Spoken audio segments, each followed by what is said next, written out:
कारण साफ था। अयोध्या के श्री राम के मंदिर पर आक्रमण भारत की आत्मा पर आक्रमण था।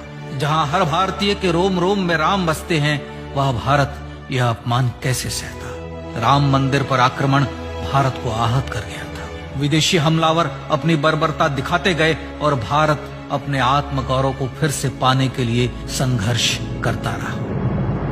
भारत रामलला के जन्म स्थान पर बाबर के नाम पर बने एक ढांचे को देखता और उसे हटाने का संकल्प लेकर शक्ति संजोया करता।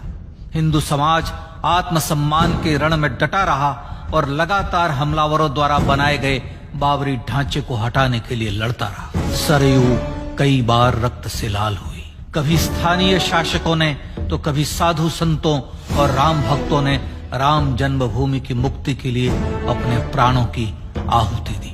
74 बार युद्ध हुए। हम कुछ मोर्चे हारे, पर रण जीतने का संकल्प कभी कम नहीं हुआ। हिंदू समाज तलवारों से रक्त रंजित हुआ, पर उसने हार नहीं मानी। उसका संकल्प अजेय था। 15 अगस्त 1947 को देश की आजादी के साथ सैकड़ों सालों से चले आ रहे इस संघर्ष में नई ऊर्जा और एक नया मोड़ आया। अचानक 23 दिसंबर 1949 को बाबरी ढांचे में श्री राम लला प्रकट हुए। हजारों राम भक्त दर्शन के लिए उमड़ पड़े।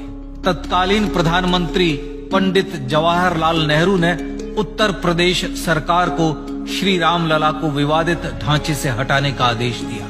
उत्तर प्रदेश सरकार ने अयोध्या के कलेक्टर को यह काम दिया और यह निर्देश भी कि जरूरत पड़ने पर वे बल का प्रयोग भी करें। अयोध्या के कलेक्टर ने सरकार को उत्तर दिया कि यह नरसंहार के बिना संभव नहीं है, और फिर भी वह ऐसा चाहती है तो किसी दूसरे कलेक्टर से यह काम करवा ले। परिणाम स्वरूप रामलला की मूर्ति वहीं विराजमान रही।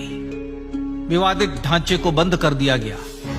केवल पुजारी को सेवा अर्चना के लिए भीतर जाने की अनुमति थी। फिर भी राम भक्त विवादित ढांचे के बाहर से प्रभु श्री राम की आराधना करते रहे। भारत के हिंदू समाज के लिए चुनौतियां और बढ़ गई। मामला अदालत में गया।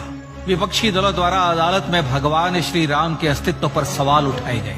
उनके अयोध्या में ही जन्म लेने का प्रमाण मांगा गया। भारत का जनमानस अब आहत हो उठा था। आजाद भारत में भी हिंदू समाज को अपनी आस्था और श्रद्धा के लिए संघर्ष करना पड़ रहा था। चुनौतियों के इस समय में सन 1984 में विज्ञान भवन दिल्ली में विश्व हिंदू परिषद ने धर्म संसद का आयोजन किया। इस संसद में देश भर के संतों ने राम जन्मभूमि की मुक्ति के लिए आह्वान किया और राम जन्मभूमि मुक्ति यज्ञ समिति का गठन किया। धर्म संसद ने राम जन्मभूमि की मुक्ति और वहां भगवान श्री राम के भव्य मंदिर बनाने के भारत के जनमानस के संकल्प को फिर से दोहराया। विश्व हिंदू परिषद के नेतृत्व में मंदिर निर्माण के लिए पूरे देश में अभूतपूर्व आंदोलन की शुरुआत हुई। श्री राम जन्मस्थली मुक्ति यज्ञ समिति के साथ देश भर में राम जानकी की रथ यात्राएं निकली। राम लीलाओं में राम कथा के माध्यम से भारत का आम जन फिर से जुटा। अब सबके मन में एक ही प्रण था, एक ही लक्ष्य था। अयोध्या में जन्मभूमि पर भगवान श्री राम के भव्य मंदिर का निर्माण। सन 1989 में विश्व हिंदू परिषद द्वारा गांव-गांव से रामशिला पूजन करके अयोध्या भेजी गई। 2,75,000 गांवों से रामशिलाएं अयोध्या पहुंची। भव्य राम मंदिर के शिलान्यास का निर्णय हुआ। पूज्य संत महात्माओं और हिंदू समाज के अन्य प्रमुख नेताओं के निर्णय के अनुसार अनुसूचित जाति के प्रमुख नेता श्री कामेश्वर चौपाल ने 9 नवंबर 1989 को मंदिर निर्माण का पहला पत्थर रखा। राम जन्मभूमि पर मंदिर निर्माण के लक्ष्य की पूर्ति के लिए सन 1990 में सोमनाथ से अयोध्या के लिए श्री लाल कृष्ण आडवाणी ने रथ यात्रा की शुरुआत की। देश में जन भावनाओं का ज्वार उमड़ने लगा। श्री लाल कृष्ण आडवाणी के रथ यात्रा के साथ साथ मंदिर के लिए जन समर्थन बढ़ने लगा और छद्म सेकुलरवाद बेनकाब होने लगा। इस जन आंदोलन को रोकने की तमाम कोशिशें हुई, पर सब व्यर्थ हुई। विश्व हिंदू परिषद ने देशवासियों से अयोध्या में जन्मभूमि पर मंदिर निर्माण के लिए 30 अक्टूबर और 1 नवंबर 1990 को कार सेवा का आह्वान किया। परिणाम स्वरूप लाखों राम भक्त कार सेवा के लिए देश के कोने कोने से अयोध्या आए। इससे देश की एकात्मता का विराट दर्शन हुआ। कार सेवकों को रोकने के लिए उत्तर प्रदेश के तत्कालीन मुख्यमंत्री श्री मुलायम सिंह यादव ने अयोध्या में परिंदे को भी पर न मारने देने की घोषणा की। स्थितियां गंभीर हो गई। अयोध्या से 200 किलोमीटर दूर रेलगाड़ियां रोक दी गई। अयोध्या युद्ध भूमि बना दी गई। मार्ग बंद, रेल बंद, चप्पे चप्पे पर पुलिस।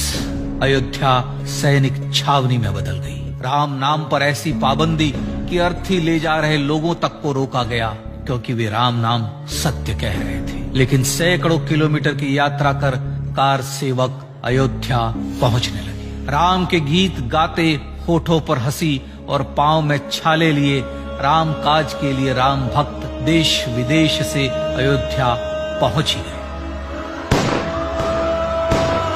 कार सेवकों पर गोलियां चली। अनेक कार सेवक शहीद हुए। आजाद भारत में जन्मभूमि पर राम मंदिर के लिए कार सेवकों ने फिर एक बार अपना बलिदान दिया, पर कार सेवकों ने विवादित ढांचे पर भगवा फहरा ही दिया और इस तरह कार सेवा सफल हुई। श्री राम जन्मभूमि आंदोलन ने भारत की सुप्त आत्मा को झकझोर कर जगा दिया था। विश्व हिंदू परिषद ने फिर एक बार 6 दिसंबर 1992 को कार सेवा का आह्वान किया। राम भक्तों को कार सेवा करने देने के लिए अदालत में प्रार्थना की गई, पर अदालत ने कोई निर्णय नहीं दिया। परिणाम स्वरूप बौद्ध, जैन, सिख, स्वामीनारायण संप्रदाय, गायत्री परिवार, हर पंथ मत विचार के हिंदू एकत्र हो गए। छूत अछूत का भेद मिटा, जाति की पहचान मिटी। हम सब हिंदू, हम सब सिंधु बन गए। राम सिंधु में ज्वार उठा और देखते ही देखते 6 दिसंबर 1992 को श्री राम जन्मभूमि से बाबरी ढांचा सदा के लिए हट गया।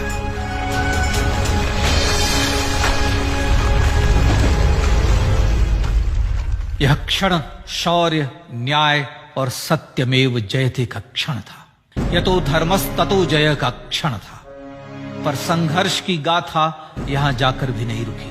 छद्म सेकुलरवादियों द्वारा भारत और भगवान श्री राम के इतिहास को झुठलाने के लिए अदालतों में चुनौतियों का सिलसिला चलता रहा, जो 1950 से चल रहा था।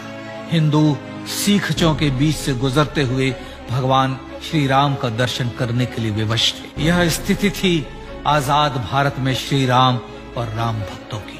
पर सत्य को तो जीतना ही था। आखिरकार देश के सर्वोच्च न्यायालय के 5 जजों की खंडपीठ ने 9 नवंबर 2019 को ऐतिहासिक निर्णय दिया और यह कहा कि अयोध्या जन्मभूमि परिसर की पूरी 67 एकड़ भूमि रामलला की। और न्यायालय ने भारत सरकार को जन्मभूमि पर मंदिर बनाने के लिए एक ट्रस्ट बनाने का आदेश दिया। सर्वोच्च न्यायालय के आदेश के अनुसार भारत सरकार ने 5 फरवरी 2020 को श्री राम जन्मभूमि तीर्थ क्षेत्र नाम के ट्रस्ट का गठन किया और राम जन्मभूमि न्यास की भूमि जो सरकार द्वारा अधिग्रहित की गई थी, उसे ही नवनिर्मित न्यास को वापस दे दिया गया।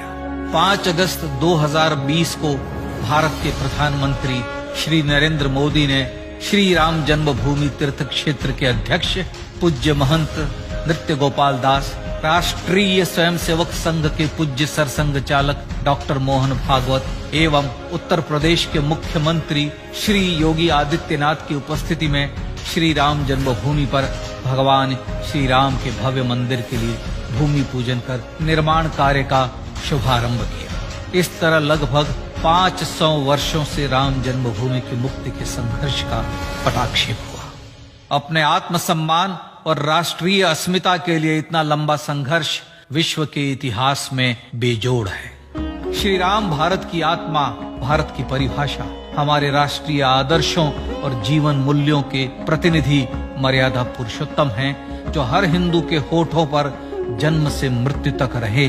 बस यही हर हृदय में प्रार्थना होती है। राम भारतीय राष्ट्रीय स्वाभिमान और आसेतु हिमालय से समुद्र पर्यंत तक जन जन को एकात्मता के बंधन में बांधने वाले रक्षा सूत्र है। अयोध्या स्थित श्री राम जन्मभूमि पर बाबर का हमला वास्तव में भारत के स्वाभिमान और राष्ट्रीयता पर हमला था। प्रधानमंत्री श्री नरेंद्र मोदी द्वारा श्री राम जन्मभूमि पर राम मंदिर का पुनः निर्माण न केवल बाबरी मानसिकता का पराभव है, बल्कि संपन्न, सुखी, सुसंस्कृत, सर्वशक्ति संपन्न स्वराष्ट्र का सूर्योदय भी है। यह उस राम राज्य की दिशा में वह कदम है जिसकी अभिलाषा राजराजेंद्र चोल, कृष्णदेव राय, छत्रपति शिवाजी महाराज से लेकर महात्मा गांधी तक ने की थी। अयोध्या में जन्मभूमि पर भगवान श्री राम का मंदिर न सिर्फ राष्ट्रीय गौरव होगा, बल्कि वह श्री राम के आदर्शों का राष्ट्र मंदिर होगा। अब वह महान संकल्प पूरा होने जा रहा है। आइए इस राम यज्ञ, राष्ट्र यज्ञ में जिन ज्ञात और अज्ञात भारतीयों ने अपनी आत्माहुति दी है, उनका पुण्य स्मरण कर उन्हें श्रद्धांजलि दी।